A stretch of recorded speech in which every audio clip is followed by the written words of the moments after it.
dinukum waliyadin. Orang sini sudah rukun antar agama karena perang agama terbesar terjadi tahun 800 di sini antara Wangsa Shailendra sama Wangsa Sanjaya. Wangsa Sanjaya beragama Hindu, Wangsa Shailendra beragama Buddha. Sampai Raja Hindu takut menjadi raja. Panukuh pergi ke India. Di India belajar ilmu arsitektur, pulang dikenal dengan nama Resi Gunadharma. Yang Raja Shailendra bernama Garung bergelar Smaratungga, anti Hindu. Tapi begitu menang perang, dia putus asa karena mau bikin candi nggak punya arsitek. Maka arsitek yang disuruh bangun adalah orang Hindu yang bernama Panukuh. Lahirlah candi Hindu, candi Buddha, nuansanya Hindu yang dikenal dengan Sambara Budura, Borobudur. Makanya kalau ada yang mengatakan Borobudur tinggalan Nabi Sulaiman, tertolak dengan teori itu. Kenapa? Karena Nabi Sulaiman berada di tempat yang namanya Ardul Muqaddasah, dan Ardul Muqaddasah bukan Sleman. Maka ndak usah sok Nabi Sulaiman dari Sleman. Iya, saya nanya jin yang paling tua bukan katanya. Itu akhirnya ada nuansa Buddha, ada nuansa dalam candi Buddha. Tiba-tiba anak Raja Buddha ini, si Smaratungga punya anak namanya Pramodawardhani Sematawayang, jatuh cinta sama si Panukuh yang orang Hindu. Mau nggak mau dikawinkanlah antara anak Raja Buddha dengan orang Hindu yang anti Buddha, tiba-tiba yang anti Hindu, tiba-tiba anaknya jatuh cinta. Makanya yang kemarin 0102 jangan terlalu serius, jangan-jangan anakmu saling jatuh cinta. Apalagi sekarang Pak Jokowi sama Pak Prabowo jadi satu. Ini hanya terjadi di Indonesia. Nggak usah malu, nggak usah malu, nggak usah malu. Yang kemarin mau jihad, mau apa, nggak usah malu. Kalau engkau tidak menangkan kami, aku takut tidak lagi yang menyembahmu. Udah nggak usah, nggak usah. Nggak usah, nggak usah, udah. Ini Pak Jokowi, ini Pak Prabowo, orang-orang hebat di Indonesia. Akhirnya 5 tahun ke depan orang juga takut kalau berseberangan terlalu serius. Jangan-jangan kayak kemarin. Ini selesailah para supporter ini. Ampun sudah sekarang ini. Ketemu strategi berangkulan antara orang Jawa, ya orang Jawa Solo dan orang apa Pak Prabowo itu turunan mana itu Jawa sama Manado. Rukun, gitu. Yang lain supporternya, hah? Aku udah terlanjur cerai, gimana? Aku udah terlanjur mengatakan haram. Aku udah terlanjur bersumpah akan potong kemaluan. Ini gimana? Terus gue mesti bilang wow gitu? Enggak juga. Makanya biasa aja. Lu akhirnya selesailah problem Hindu Buddha. Akhirnya ketika Merapi meletus pecah dua, Smaratungga punya keturunan namanya Balaputra Dewa dari Wangsa Shailendra pindah Palembang, nggak ribut agama. Karena makanya Sriwijaya jadi besar.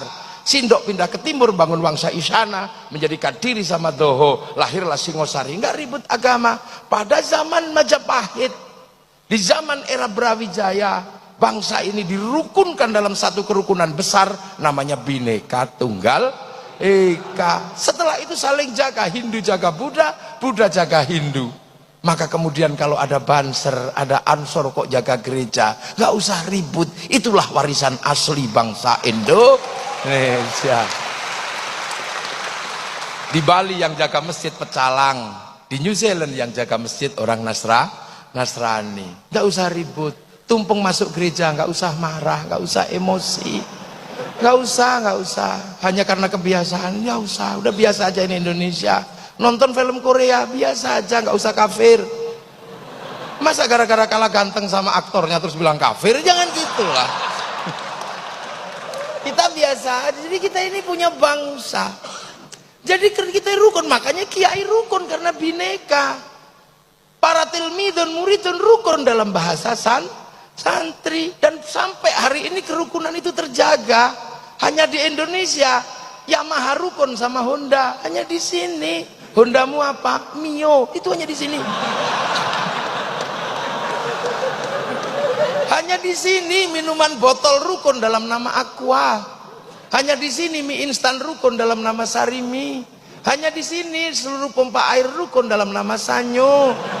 Hanya di sini seluruh pembalot rukun dalam nama Softtek. Itu di sini. Udah biasa. Hanya di sini. Itu. Ini di Indonesia rukun. Makanya kemudian para ulama punya konsep merukunkan ini tanpa membentur.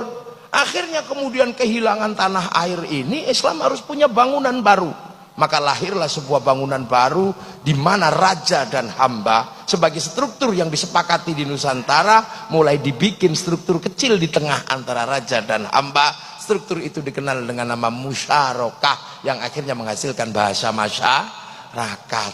Lah kalau sudah masyarakat, jangan raja, jangan hamba saling menindas, tapi hidup saling bertanggung jawab. Konsep hidup saling bertanggung jawab tawarannya adalah dari Rasulullah, kullukum ra'in wa kullukum mas'ulun an ra'iyati. Maka hidup bersama dalam musyarakah, orangnya disebut ra'iyah atau rakyat. Akhirnya raja dan hamba melebur dalam konsep ra'iyah. Dan satu-satunya bangsa muslim dunia yang sanggup mengambil kalimat Rasulullah untuk menyebut warga bangsanya dengan sebutan ra'iyah hanya ulama Indonesia. Nggak ada yang lain. Tapi ulama nggak marah, harus dihapus semua nggak. Yang kawulo masih boleh bilang kulo, yang hamba masih boleh bilang ambu, yang abdi masih boleh bilang abdi, yang sahaya masih boleh bilang saya, masih boleh. Jadi gitu. Lah terus kemudian ro'iyah kalau ngumpul, Al-Quran menjelaskan wasyawirhum fil amri, maka kemudian lahirlah konsep musyawarah. Lah kalau musyawarah jangan menang-menangan sendiri. Al-Quran mengajarkan tafassahu fil majalis wafsahu yafsakillah, maka ruang musyawarah namanya majelis. Ngangkat pemimpin standarnya wasi'a kursiyus samawat, maka kedudukan pemimpin disebut kursi. Sunan Ampel nata ini semua. Datuk Ribandang dikirim ke Sulawesi, Aryo Abdillah dikirim ke Palembang, Hatib Dayan dikirim ke Kalimantan. Lahirlah sistem ro'iyah, sistem musyawarah.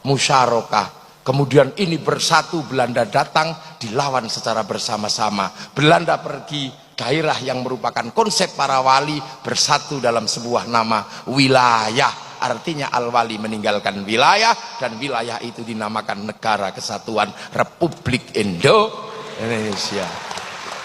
Makanya kalau ada pertanyaan kenapa Arab satu bangsa bisa pecah menjadi puluhan negara, kenapa Eropa satu bangsa bisa pecah menjadi puluhan negara, tapi kenapa Nusantara yang puluhan bangsa mampu bersatu dalam satu negara? Karena ada santri, ada kiai. Ini jawabannya. Dan kalian menikmati itu hari ini, siapapun apapun aliranmu, menikmati itu. Yang Nasrani, yang Hindu, yang Buddha, yang Islam menikmati itu semua pada konsep besar Bhinneka Tunggal Ika. Makanya kita pakai merah putih. Penyelesaian kita antar bangsa pakai Pancasila. Makanya jangan kau bawa sistem penyelesaian bangsa lain dibawa ke sini. Perdebatan penyelesaian bangsa setelah Bung Karno, zaman Balai Pustaka, apakah akan diselesaikan dengan cara Eropa? Tidak bisa. Lahirlah sebuah novel yang kemudian dikasih judul Salah Asuhan. Apakah akan diselesaikan dengan cara Arab? Tidak bisa. Lahirlah novel di bawah lindungan Ka'bah. Apakah akan diselesaikan dengan cara Indonesia full? Tidak bisa. Kenapa? Lahirlah novel namanya Siti Nurbaya. Apakah akan diselesaikan dengan cara Belanda? Lahir tenggelamnya kapal Van der Wijk. Apakah mau diselesaikan dengan itu? Nah sekarang banyak yang menganggap bangsa ini sakit. Tiba-tiba membawa penyelesaian dengan cara dari luar. Makanya aneh. Membawa Hizbut Tahrir ke Indonesia, itu aneh. Hizbut Tahrir didirikan oleh Taqiyuddin An-Nabhani untuk menjadi problem solvingnya bangsa Filistin, dan itu gagal di Filistin. Maka kenapa kau bawa produk gagal masuk ke Indonesia? Jangan. Ikhwanul Muslimin kemudian mau dipakai menyelesaikan problem Indonesia, nggak bisa. Ikhwanul Muslimin didirikan oleh Hasan al-Banna sebagai problem solvingnya orang Mesir, dibawa ke Indonesia, di sana gagal, Mursi digantung. Akan kau selesaikan untuk Indonesia? Nggak mungkin. Kita bukan tipologi sana, kita puluhan bangsa bersatu dalam satu negara kesatuan Republik Indonesia. Maka kita pakailah problem solving Nusantara, cara-cara Indonesia. Kemudian Hizbut Tahrir yang merupakan khilafah tahririyah, ya akhirnya nggak laku. Biar laku dihubungkan dengan khilafah ala minhajin nubuwah. Khilafah minhajin nubuwah itu adalah alamatus sa'ah. Dia datang bersama hari kiamat. Kalau khilafah tahririyah itu bikinan Taqiyuddin An-Nabhani.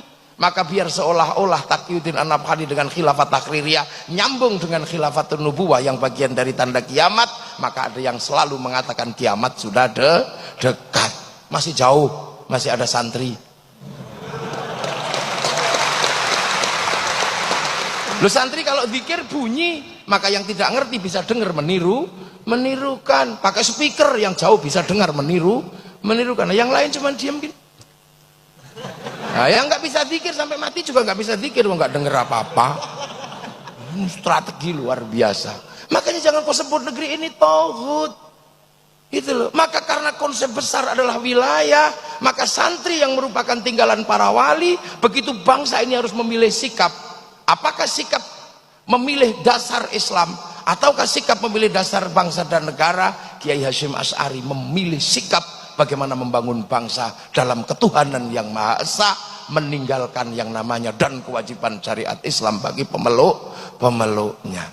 Dan ketika bangsa ini diganggu, kenapa? Karena apa? Karena kedatangan bangsa yang akan mengganggu bangsa. Kesadaran wilayah, kesadaran musyarakah, kesadaran bahwa ini adalah tinggalannya para wali harus dipertahankan.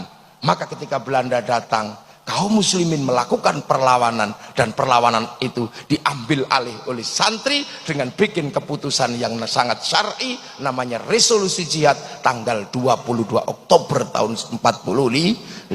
Meledaklah 22 Oktober perlawanan santri, dan dari 22 Oktober lahir 10 November. Tanpa 22 Oktober, tanpa resolusi jihad, tidak ada yang namanya 10 November. Maka 10 November hari pahlawan, 22 Oktober hari santri Indonesia. Nggak bisa. Lah kenapa bermula dari mana? Dari merah putih. Berawal dari merah putih. Dulu merah putih paling dibenci sama Belanda karena mempersatukan. Kiai santri akhirnya tidak bisa mengibarkan merah putih depan rumah, kibarkan di atas rumah kalau mau bangun. Belanda curiga tiangnya dikasih tebu, Belanda curiga tiangnya dikasih kayu, dikasih bambu, dikasih padi, masih curiga dikasih pisang, masih curiga dikasih kelapa. Akhirnya datang ke situ bawa makanan tumpeng sama ingkung. Doanya Allahumma barik, maka datangnya tumpeng ingkung dikenal dengan nama barian. Allahumma barik. Akhirnya makanannya habis, padinya mengering, tebunya mengering, pisangnya rontok, kelapanya rontok, yang tersisa tinggal merah putih. Ini perlawanan kami mencintai persatuan lewat bendera merah putih. Tapi oleh Belanda akhirnya ditambah biru, santri ngamuk disobek. Begitu disobek mereka ngamuk semua, dan yang paling bertanggung jawab adalah santri. 22 Oktober resolusi jihad menghasilkan peristiwa 10 November di Surabaya. Makanya bagi anak milenial kadang merah putih hanya berharga 50.000, tapi santri yang menganggap ini bagian dari perjuangan nenek moyangnya mempersatukan Nusantara, maka merah putih berharga nyawa, ribuan nyawa. Sekarang merah putih tidak minta darah dan tidak minta nyawa, hanya kita minta diangkat oleh tangan kita kiri. Bagi anak milenial yang nggak mengerti ini, dia akan mengatakan tauhid, mengatakan bid'ah, mengatakan musyrik. Ini pasti zaman perang nenek moyangnya, bukan bagian dari sejarah perlawanan bangsa. Ini Nusantara. Dan sekarang bangsa ini terus akan maju di tengah pergeseran besar antar bangsa. Ketika bangsa ini merdeka, bangsa ini disuruh memilih setelah Hitler jatuh tahun 48. Karena Amerika sama Soviet terus berperang, mau ikut mana? Bung Karno tidak memilih ke kiri atau ke kanan. Akhirnya kemudian Bung Karno dijatuhkan. Sampai di eranya Pak Harto, kiri dan kanan masih terjadi Amerika sama Soviet. Dan hari ini pertarungan besar Amerika sudah mulai diruntuhkan oleh kekuatan baru namanya Shanghai Corporation. Anak-anak mahasiswa pasti tahu itu. Shanghai Corp adalah negara baru yang bangkit setelah kelompok yang menyebut dirinya United Kingdom, United States. United Kingdom, United States dulu bangkit karena punya minyak dari negara Arab namanya Aramco. Maka setelah Aramco tidak lagi mensuplai, maka kemudian negara-negara kecil-kecil ini mencari minyak dari negara Syiah, negara Sunni, lahirlah kelompok besar namanya Shanghai Corporation.